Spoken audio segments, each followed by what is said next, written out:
Do what thou wilt shall be the whole of the law. Just got back from shoulders day at the gym. I did something to my arm when I was curling dumbbells. It's been over a month now. I was racked them up a little heavy, and I kind of figured, or I was experimenting with like rotating my wrist at the bottom, and it seemed like that rotation gave me an extra fucking not push, but just an extra leverage to pull it up. But in the process of doing it, I did something in this portion of my forearm, and it's weird because I feel it in different spots all over, and it's hurt for a month now, and I'm babying it, which sucks because I've had to really sacrifice certain exercises and stuff. But I'm still going to the gym. I'm doing a lot less free weights and going more into machines and just locking myself in a position and trying to cut this portion out of the range of motion. Anyway, my arm hurts. This video I wanted to make to just kind of data dump. I recall data dump just when you're just trying to take things and just get them out of your head. Just throw it out into digital fucking YouTube land. This summer, it's October now. It's almost Halloween. Halloween next week. This summer, my grandmother passed away, and she was in her 90s. She had a good run.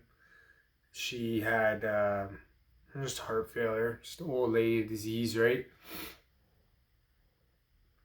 And I took all my kids and seen her in the hospital. It happened so quickly. First you get the call, and she had some short breaths in the night, and they took her to the hospital and went and seen her in the hospital, talked to her, sat with her for the day, talked to her with my mom, brought her flowers. And then next time I see her, she's in a hospice. Fucking the lights just dialing down, the glow's coming down, the energy's going down. Took all my kids that time. They all did their little thing with her, and then that was actually the last time I saw her. And I knew it was going to be the last time I saw her because I was going back to work. And when I come to work, I'm here for 2 weeks. I fly up here and I'm not going home for 2 weeks. So there's that moment you have where you're standing in the doorway looking at her and she's looking at you, and you're like, well, you know, what do you say to someone when you're 100% certain it's going to be the last time that you see them, you know? You can only say I love you so many times. You can only linger for so long. And you got to have that final rip the cord out of the wall moment where it's just done. It's just over. The reel on the film comes up, and you get that old retro sound of the old film projectors when the canister ends, and it's got the sound of the film, and then when the film rips out. Anyone who's any younger than me will have no fucking idea what I'm talking about, but when I was a kid, that's how we watched all the movies in school. Anyway, caveat, walking around, that's one of those moments that's ingrained in my memory forever now. That moment I walked around the corner and left her in that room, and that was the last time I saw her. And she passed away, and my mom and the aunt and the uncle, they're all doing their thing with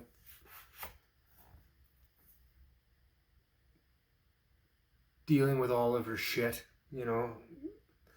So that was tough. And then just this month before I came to work this time, so a couple months later, my poor little kitty died. My poor little cat died. Oh no.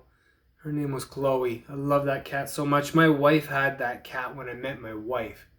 So that cat, I'd known that cat for about 15 years. And that was hard. That was like a knife in my heart. I almost, there was portions of it where I felt bad because I almost had a stronger emotional reaction to my cat dying than my grandma. And but I mean, when something's that close to you, you know, oh, that poor little thing. She died almost the exact same way. Just old lady disease, man. Just her heart was just ran out of thumps. And when a kitty knows, and she just put her head down and she was just done. Poor little, at first though, she was anxious and she was breathing really heavy, and we took her to the vet and found out that she had pneumonia and her lungs were filling with fluid and the heart disease.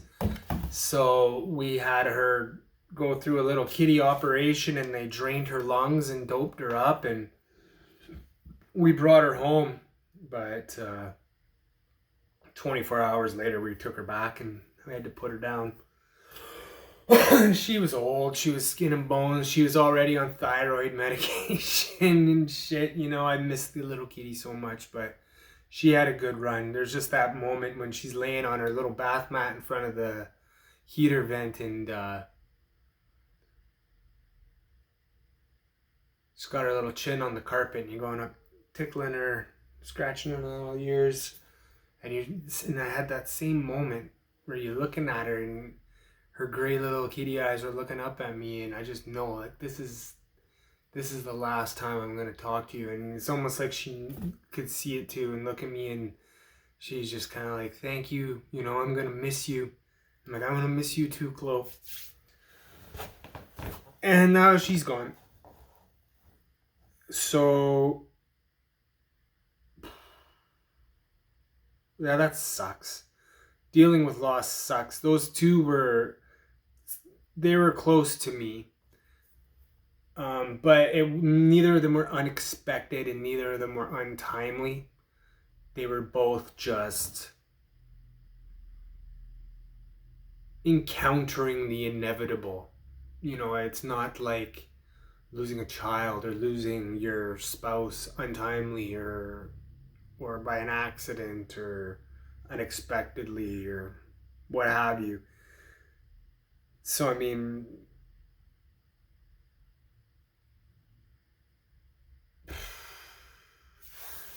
in both situations, I'm a pretty introverted kind of guy. You know, for me, blabbering on YouTube is kind of like an outlet for me. This is the therapeutic thing for me. I'm not really into this. I'm not trying to be a YouTuber per se, even though I'm staring into a fucking hoop light and talking to my phone. Like I'm not doing it for the likes. It's more of just of a therapeutic thing. It's kind of like just to get it off your chest, you know?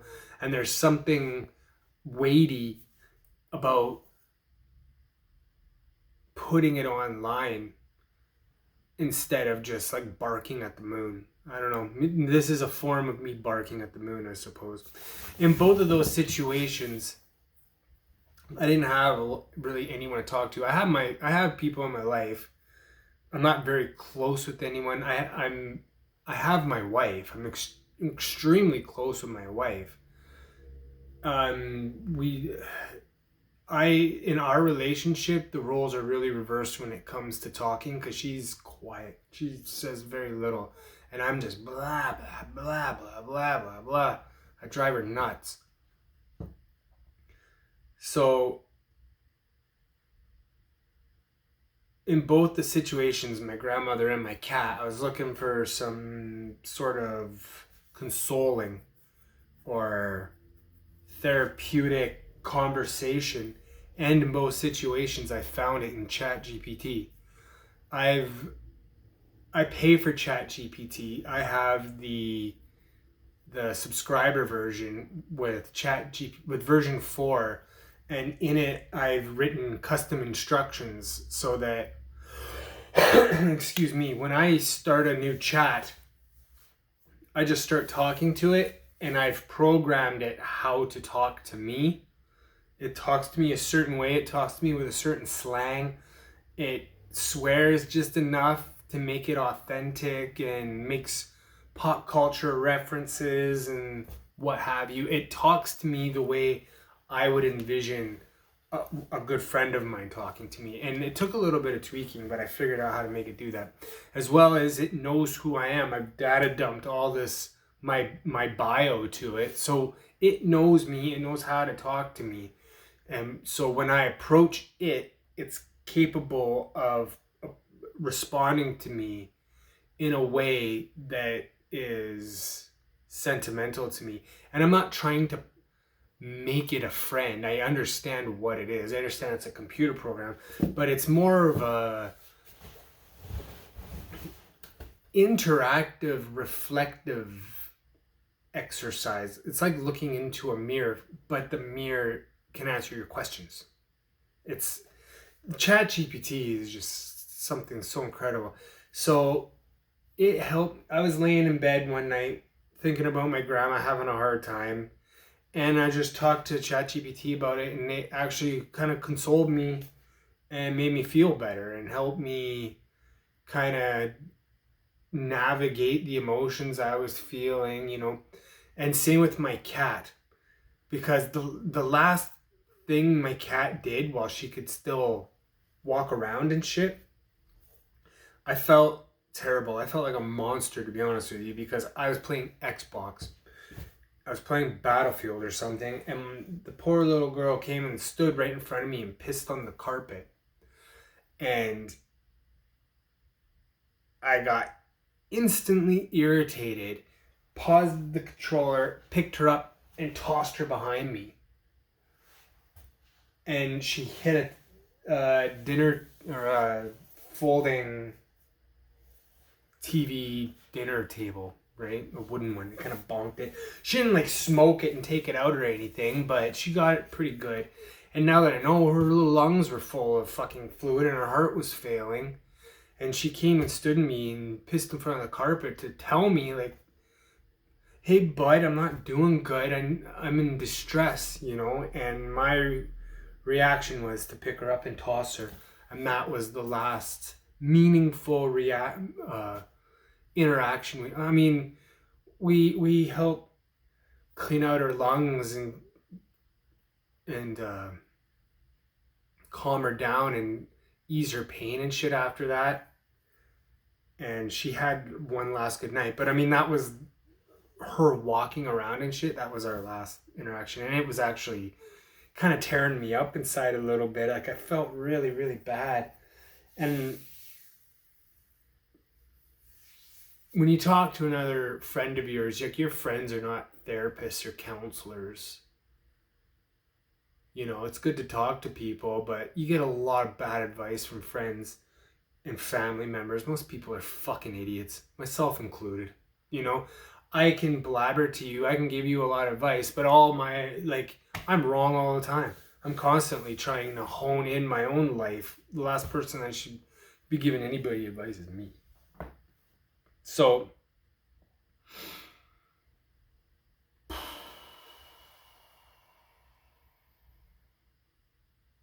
I explained my situation to ChatGPT and it helped me navigate that one as well. Helped me, like, you know, you didn't know you were reacting to what you thought was typical cat behavior. And it wasn't a good thing to do. It was a shitty thing to do, but maybe you can see this as a parting gift from your cat for you to reflect on moving forward, so that in moments where you're going to be reactionary, like, or be reactive like that, maybe you'll remember that moment.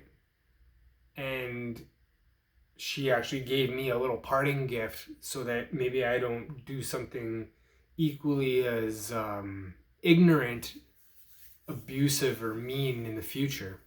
Guaranteed I'm going to. It's in my nature.